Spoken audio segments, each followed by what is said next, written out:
Apa itu beribadah? Beribadah itu adalah berjaga-jaga. Efesus 5, 15-21. Karena itu perhatikanlah bagaimana seharusnya kamu hidup bukan seperti orang bodoh, melainkan seperti orang bijak. Manfaatkanlah waktumu karena hari-hari ini adalah jahat. Karena itu janganlah kamu menjadi bodoh, melainkan pahamilah apa kehendak Tuhan. Janganlah kamu mabuk anggur, karena hal itu akan membuatmu berperilaku tidak senonoh. Sebaliknya, hendaklah kamu dipenuhi dengan roh. Berbicaralah kepada dirimu sendiri dalam mazmur, kidung pujian, dan nyanyian rohani. Bernyanyilah dan bermazmurlah. Ini adalah berbicara tentang ibadah. Dengan hatimu kepada Tuhan. Mengucap syukurlah senantiasa atas segala sesuatu kepada Elohim Bapa dalam nama Tuhan kita, Yesus Kristus. Hendaklah kamu saling merendahkan diri dengan rasa hormat akan Elohim. Saudara, ini adalah tentang ibadah, yaitu ibadah itu adalah berjaga-jaga. Kenapa saya katakan berjaga-jaga? Seperti kita ketahui bersama, saudara, bahwa dunia ini punya daya tarik yang luar biasa untuk seseorang menjauh dari Tuhan. Kalau dulu, saudara, orang masalah dalam pergumulan, dalam tekanan, dalam aniaya, mereka meninggalkan Tuhan. Kenapa gak ke gereja? Iya, sedang dalam masalah Pak, nanti kalau masalahku sudah selesai aku ke gereja lagi. Keliru, saudara. Tapi sekarang banyak orang justru dalam masalah, mereka melekat kepada Tuhan. Justru sebaliknya, ketika orang Kristen diberkati dengan berlimpah, meninggalkan Tuhan. Ada gak seperti itu? Banyak, saudara. Justru ketika orang Kristen diberkati berlimpah-limpah, mulai tidak lagi muncul di gereja, mulai tidak lagi mau pelayanan, saudara. Dan itu banyak sekali. Ibadah itu berjaga-jaga. Ketika engkau dalam pergumulan masalah, katakan sekali Yesus tetap Yesus. Berjaga-jaga ketika engkau diberkati berlimpah-limpah, puji Tuhan. Dan engkau berkata, sekali Yesus tetap Yesus. Katakan amin. Saya mengajak saudara, mengingatkan kepada saudara bahwa seharusnya ke gereja beribadah bukanlah sesuatu yang kita lakukan ketika kita sempat, saudara. Tetapi biarlah itu menjadi prioritas yang utama.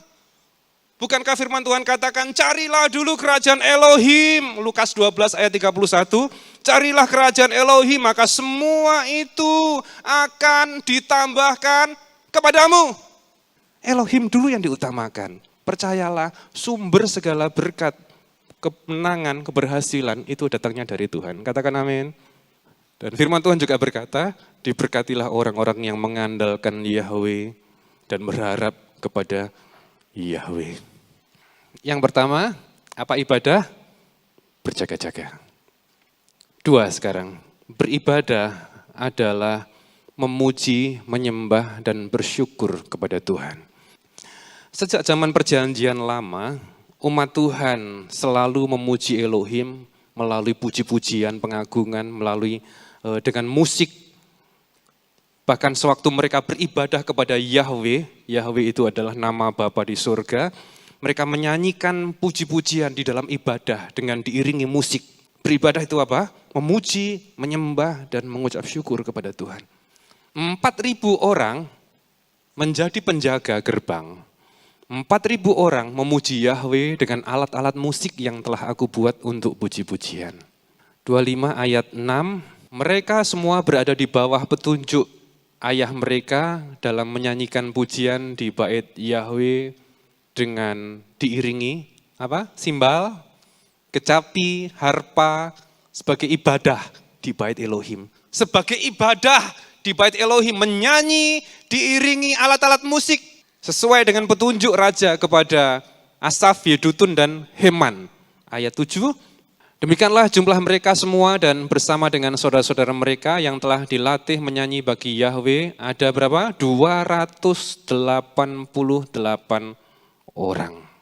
Di dalam ibadah ada pujian, ada penyembahan, ada pengagungan. Saudara ingat ketika Paulus dan Silas di penjara, mereka naikkan pujian, penyembahan, pengagungan, apa yang terjadi? Gempa bumi, dan terjadilah mujizat yang luar biasa. Terjadi pertobatan di situ, saudara. Karena pujian penyembahan.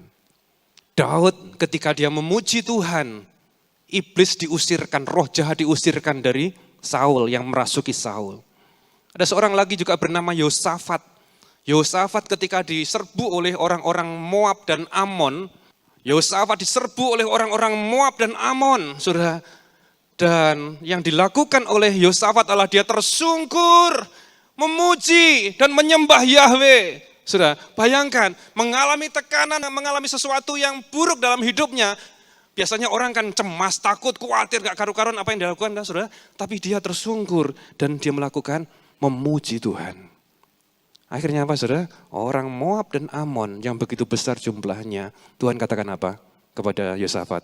Yosafat, peperangan ini bukan milikmu, tetapi akulah yang berperang ganti engkau. 2 Tawarikh 20 ayat yang ke-18. Lalu Yosafat berlutut dengan mukanya sampai ke tanah. Seluruh Yehuda juga penduduk Yerusalem bersujud di hadapan Yahweh untuk merendahkan diri di hadapan Yahweh.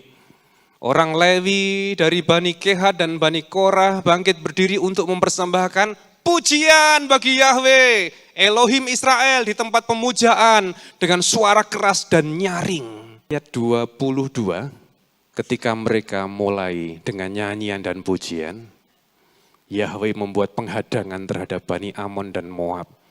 Juga orang-orang dari pegunungan Seir yang telah datang menyerang Yehuda, mereka pun apa? Terpukul kalah. Ketika engkau datang beribadah, biarlah mulai menit pertama naikkan pujian, engkau sudah hadir. Itu luar biasa. Yang berikutnya, ibadah adalah kita mau dibentuk bertumbuh menjadi seperti Kristus. Ketika saudara datang di ibadah, itu artinya engkau siap untuk dibentuk, diubahkan menjadi seperti Kristus. Bukan menjadi seperti pastornya, enggak. Menjadi seperti Kristus. Saudara, Roma 12 ayat 1, aku menasehati kamu saudara-saudara, oleh kemurahan Elohim agar mempersembahkan tubuhmu sebagai persembahan yang hidup, kudus dan dikenan oleh Elohim, itulah ibadah yang sejati. Bagaimana kita bisa kudus, bisa dikenan? Hanya melalui anugerah Tuhan Yesus. Ayat 2, janganlah menjadi serupa dengan orang-orang di dunia, tetapi biarlah kamu diubahkan. Lihat, diubahkan. Ibadah yang sejati adalah ketika saudara datang di gereja dan mau diubahkan melalui apa? Pembaharuan pikiran. Engkau dapat mengenal kehendak Elohim. Kehendak Elohim hanya satu, yaitu adalah percaya Yesus dan engkau selamat. Yang baik, yang berkenan, dan yang sempurna. Percaya Yesus menerima anugerah, bukan dengan usaha, dengan kekuatan, engkau diubahkan oleh Tuhan. Siapapun saudara, berilah dirimu dijamah oleh Tuhan dan diubahkan. Tidak ada satu karakter manusia, seburuk apapun yang tidak bisa diubahkan oleh Tuhan. Jadi serusak apapun, seburuk apapun seseorang, bawalah mereka datang kepada Tuhan, Dia yang sanggup mengubahkan. Nah, yang sering kali kita kelirukan begini, kalau kita melihat orang berdosa masuk ke gereja, orang yang kita anggap melakukan hal-hal yang salah, orang yang rusak masuk di gereja, langsung kita memandang dengan penghakiman. Gak layak dia. Ayo berhenti menghakimi saudara, ya. Karena Tuhan sanggup mengubah orang-orang yang bahkan kita hakimi seperti itu, bahkan dipulihkan oleh Tuhan. Serusak apapun, seburuk apapun karakter seseorang, jangan halangi mereka datang di gereja. Orang yang beribadah adalah sedang membuka hati dan firman Tuhan disampaikan. Perubahan terjadi oleh kuasa Tuhan dan tidak ada satupun kuasa yang sanggup menghalanginya. Menyembah kepada Tuhan, saudara, diubahkan oleh Tuhan. Beribadah itu adalah kita diubahkan. Karena itu janganlah menjauhkan diri dari pertemuan-pertemuan ibadah. Berilah dirimu disentuh oleh tangan Tuhan yang ajaib, dan engkau diubahkan oleh Tuhan.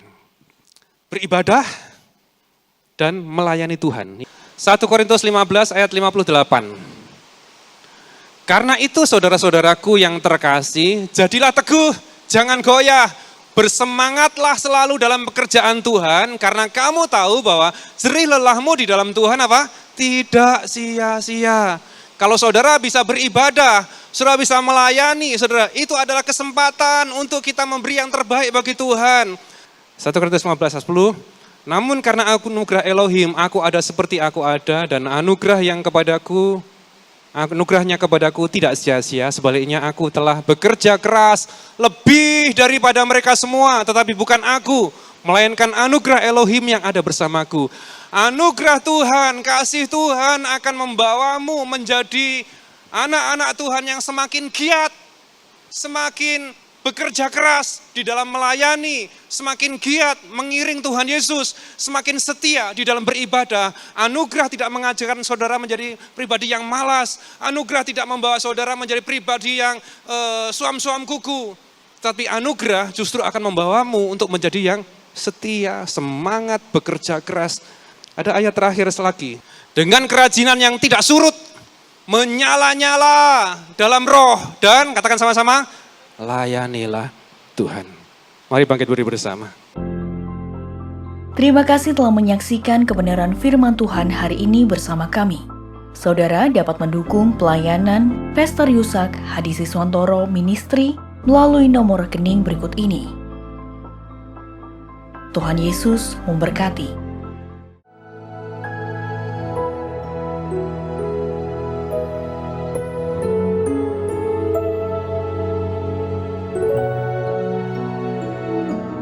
Kau Tuhan, penolong dalam hidupku, ku percaya hanya kepadamu. Kau pegang tanganku dan tuntun langkahku. Yesus, kau perlindunganku. Kau Tuhan, kekuatan dalam hidupku, penolongku dalam kesesakan. Kau gunung batuku dan pertahananku. Yesus, kau kemenanganku. Yesus, padamu ku berseru, Kaulah penyelamatku. Terpujilah Kau Tuhanku. Mulutku memuji namamu sepanjang umur hidupku. Terpujilah Kau Tuhanku di atas segalanya.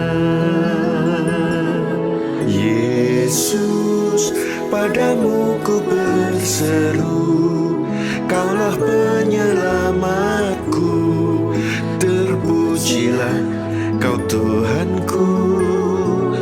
Mulutku memuji namamu sepanjang umur hidupku. Terpujilah Kau Tuhanku di atas segalanya.